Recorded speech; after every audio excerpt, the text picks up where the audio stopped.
ಕನ್ನಡದ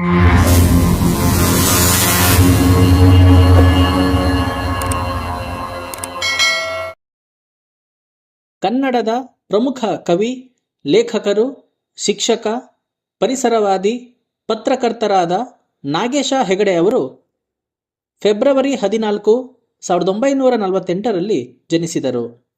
ಇವರ ಸ್ಥಳ ಉತ್ತರ ಕನ್ನಡ ಜಿಲ್ಲೆಯ ಸಿದ್ದಾಪುರ.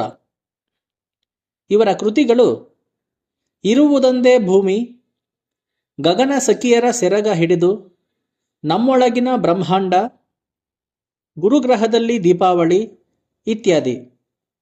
ಪ್ರಶಸ್ತಿಗಳು: ಇವರಿಗೆ ಕೆಂಪೇಗೌಡ ಪ್ರಶಸ್ತಿ, ರಾಜ್ಯೋತ್ಸವ ಪ್ರಶಸ್ತಿ, ವಿಶ್ವೇಶ್ವರಯ್ಯ ಪ್ರಶಸ್ತಿ, ಶಿವರಾಮ ಕಾರಂತ ಪ್ರಶಸ್ತಿ, ಕರ್ನಾಟಕ ರಾಜ್ಯ ಸಾಹಿತ್ಯ ಅಕಾಡೆಮಿ ಪ್ರಶಸ್ತಿ ಮೊದಲಾದಂತಹ ಪ್ರಶಸ್ತಿ ಪುರಸ್ಕಾರಗಳು ಲಭಿಸಿವೆ.